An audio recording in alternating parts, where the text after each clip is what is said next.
今天我们来玩52 Toys 出品的这一款月娘嫦娥。之前吧，我们玩52的一般都是那种匣子精啊，变成一个方块的，而这一次也算是正好应了马上到了中秋节的这个景嘛。盒子的外包装和之前的也是有一些不同的，这一回采取的是这种外盒翻页式的包装，里边会出现一个月亮，月宫。下边还有这个楼梯，一层一层的，而且直接该开外盖就能看到里边的内容物。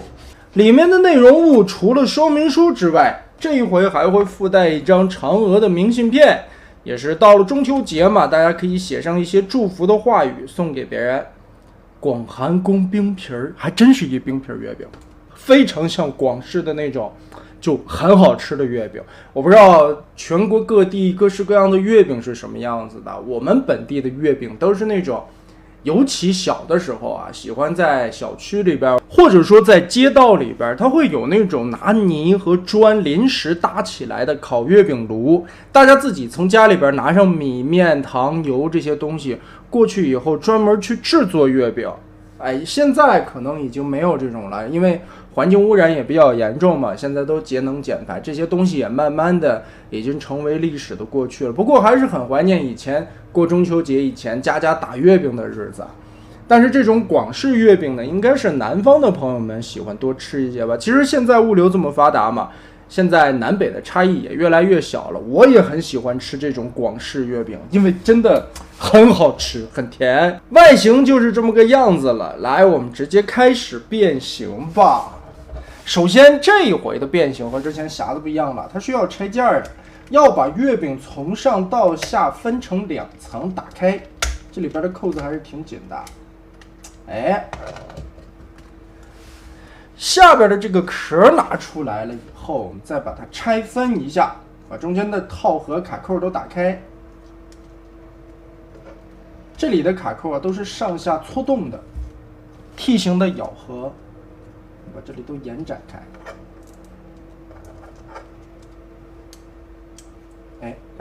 我一翻，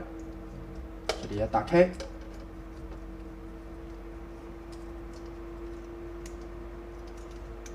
再转一下，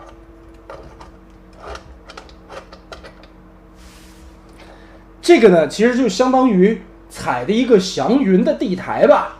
然后把嫦娥的本体拿过来，我突然之间觉得啊，这个设计师就很懂，可能现在也看不出来个大概啊。我给你们稍微的变一下，咱们把这飘带啊稍微的往前挪一点点，你们会不会觉得就嫦娥像是被捆绑 play 锁在了这个月饼的上边？然后我们直接把腿从里边顺出来。其实这款的变形还是非常简单的，因为里边就是一小姐姐团起来的。其实这个的变形思路我觉得有点像之前尖校社出那匣子精的那味道。然后这里的飘带我们要避让一下，腰这里边的一个双段关节我们稍微往下拉一点点，卡在了胯部。胳膊这里顺着粉色零件和冰皮中间的卡槽，我们打开这2个扣子，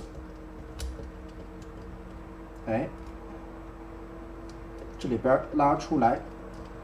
这里的杆子都特别的纤细啊，变形的时候小心一些。不过整体来说料子还是比较有韧性的。你把嫦娥设计成这样，天蓬元帅、后羿、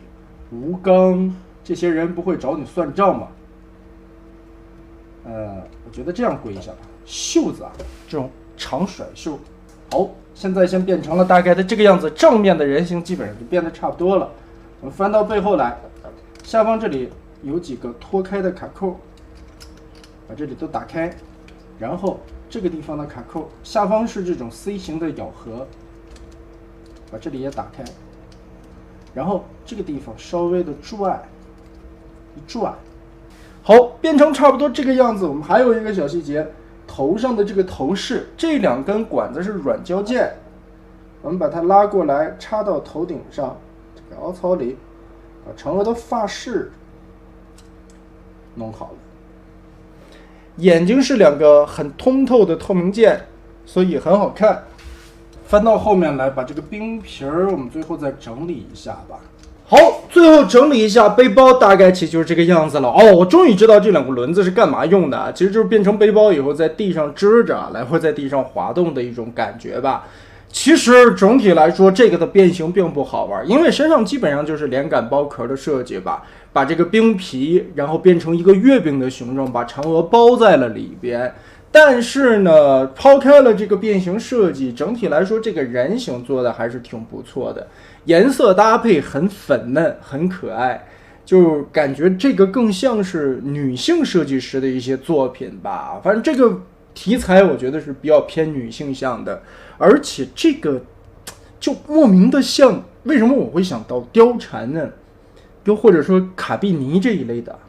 不过总的来说吧，很可爱很清新的一种风格，也算是对于中秋节很应景的一款小玩具。人物身材修正的非常的漂亮，而且在整体的身形上面来说，保持了女性那种优雅的曲线，一些小的零件的设计材质的替换也能彰显出来这个在设计结构上边和一些在你把玩的过程中为了避免造成损坏而换成的这种软胶件的材质啊。同时它的这些连接的关节也是非常有韧性的，而且这个冰皮的透明材质很漂亮。其实尤其下边的这半个壳子放成了一个地台的形式的整体云雾缭绕的感觉，脚踏祥云而来的嫦娥也算是对得上中国风的这种很古典的韵味吧。如果说这一款作为一个送礼了，喜欢魔玩的这些同好们之间作为一个中秋节的礼物互赠的情况下，我觉得这个还是挺应景的一个作品啊。小脸挺可爱，可动素质也不错，同时在包装中还会附赠3对的替换手型。整体来说偏少女风的嫦娥有一种青春偶像的味道吧。广寒宫中秋夜演唱会，下边站4个老爷们儿啊，比如说吴刚、后羿、天蓬，这个小的玉兔啊，这4个兔子、玉兔、公兔子，4个兔子不是4个老爷们儿在这疯狂打 call。总结吧，一款非常应中秋节这个景的小美妞，抛弃了之前52+一贯的那种变成方匣子的形态，这回很别出心裁的一个冰皮月饼的造型，而且这个月饼的尺寸大小基本上跟咱们吃的那个月饼差不多大。如果说你放给女朋友的月饼盒里边，你比如说9个啊，中间的这一个放一个冰皮的小嫦娥，也不失为一种小惊喜嘛，小浪漫的成分也挺好的。那么52 Toys 的这款嫦娥大概就到这里吧，我们下期再见。